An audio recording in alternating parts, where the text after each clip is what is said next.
July 16th, 2022.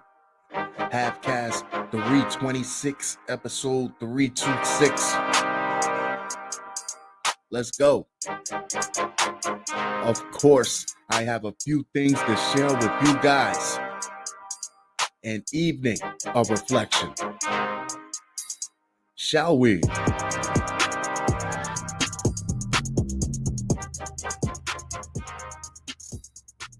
Two men arrested after quick, bloody carjacking spree, police say.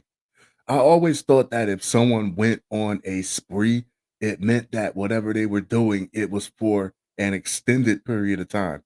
So what's with this quick business? Newark police have arrested two men after a 2-hour crime spree earlier this month. Oh, I'm surprised in those 2 hours they didn't make it to the FBI's most wanted list.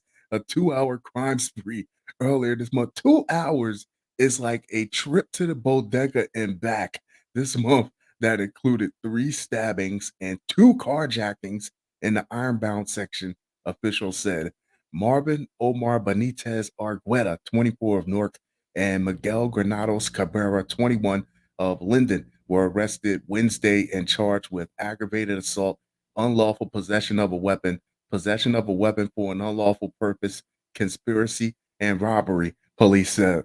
It took them longer for the judge to read them their charges than it did for them to commit the actual crimes that they were being accused of.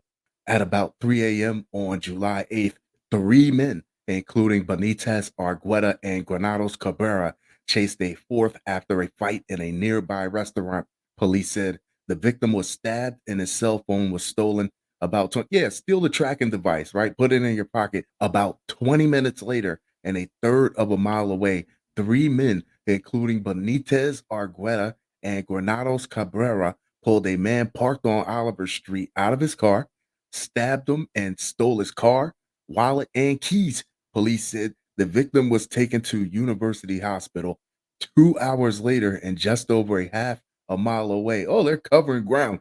Granados Cabrera and another suspect stabbed a man leaving his car, choked him, and took his car and wallet. Police said that victim was also taken to University Hospital.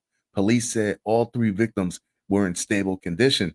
I commend the officers for their unwavering commitment to apprehend these suspects who were blatantly wreaking havoc on our streets. 2 episodes of Law and Order. Jesus, said interim public safety director Raul Malav. I'm pretty sure Newark has seen worse. Individuals who think they can get away with senseless violence in this city should be put on notice that they will be caught and brought to justice. Next up, suspect gives panhandler $200 after robbing credit union in Mission Valley.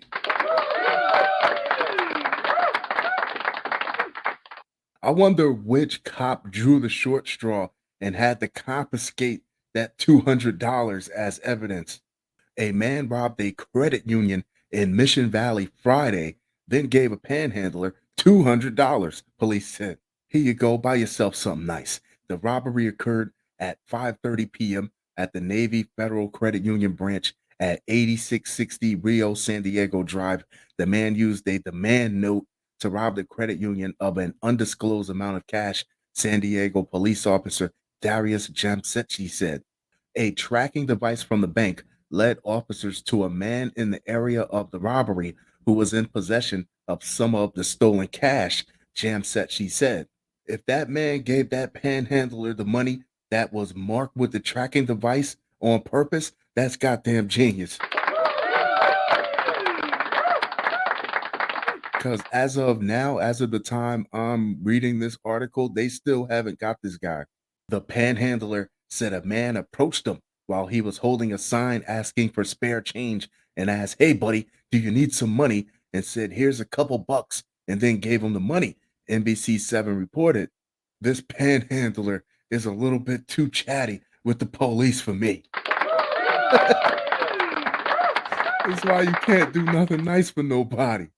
I hold up the sign. People see the sign, they give me money, they walk away. I don't recognize any faces. I don't remember anybody's face. The suspect is described by police as a man in his 50s 6 feet tall, weighing about 200 pounds. This better not be that panhandler's full description of this man with gray hair. He is clean shaven and has tattoos on his neck.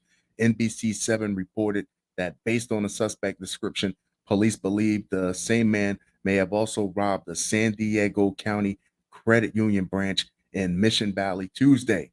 The FBI is also investigating the robberies. This would be a better description of a spree because they haven't caught this man yet. He's coming off his second robbery, and most likely he's going to try another one. Next up, man arrested on suspicion of stalking. If you feel like you have to stalk someone, you've already confirmed to yourself why they don't want to be put up with your ass in the first place. A 39-year-old Sylmar resident was arrested on suspicion of stalking at approximately 7 p.m. on Thursday, according to Sergeant Keith Green with the Santa Clarita Valley Sheriff Station. The suspect was the victim's ex-boyfriend. Just the commitment to the waste of time involved in stalking someone. I'm going to be a little late for work tomorrow, boss. I got to go through my ex's trash. Yeah, yeah, everything's fine. She just thinks we're not together anymore.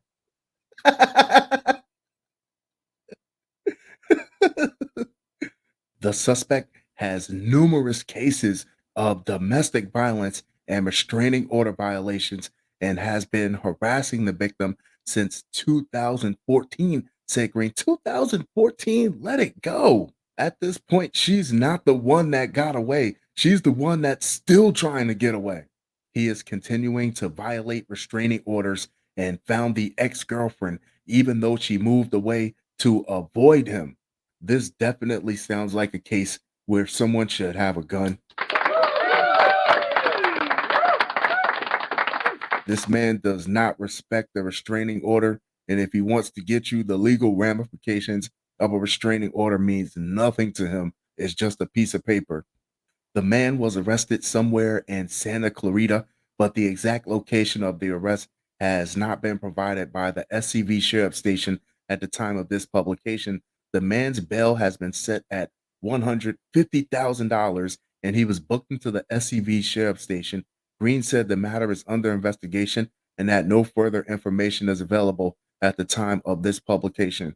The positive vibe would be to hope that this man learns his lesson and just leaves this woman alone. But after stalking this lady for 8 years, he's probably just going to keep coming until it escalates into something else. Sad reality. Pilot arrested for DWI after making emergency landing on highway.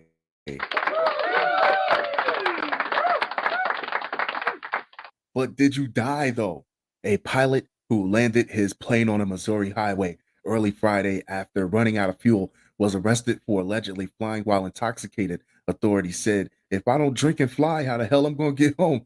Troopers responded to reports of a small plane blocking the westbound lanes of I-70 near the Kansas City suburb of Green Valley around 3 a.m. local time. Probably not a lot of traffic. Smart move. Even if you're drinking, it was a smart move.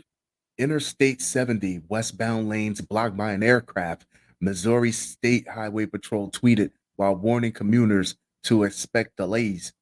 Listen, you get on the phone and you tell your boss it's a goddamn Cessna in the middle of the highway. No, it's not the trash thing this time. So unless you got a pilot's license, you're gonna give me an extra goddamn hour to come in. The plane managed to avoid hitting any vehicles, but had a minor collision with a guardrail, Missouri State Highway Patrol said. The pilot, who was the only person on board, suffered minor injuries. It said authorities determined that the plane had run out of fuel when the pilot radioed in and made an emergency landing on the highway. The pilot, identified by authorities as 35-year-old John Ceasing, was arrested after he was found to be intoxicated, Missouri State Highway Patrol said. Obviously, you don't want people flying around impaired, but he has to be one hell of a pilot to put that plane down and not hurt nobody, not even himself. Sergeant Andy Bell, a public information officer for Missouri State Highway Patrol said troopers suspected impairment by a combination of alcohol and drugs. Missouri State Highway Patrol records show that Ceasing of Prairie Village, Kansas, was arrested on charges including DWI, careless and imprudent driving involving a crash, felony possession of a controlled substance, felony unlawful possession of a firearm, possession of less than 10 grams of marijuana, and unlawful possession of drug paraphernalia. Damn. Ceasing was treated at a local hospital for his injuries and underwent blood testing in connection with the charges. Bell said he has since been released. Fun show. Fun show. Fun show. That being said, I'm going to wrap this one up, but I'll be sure to talk to you guys very, very soon. Adios.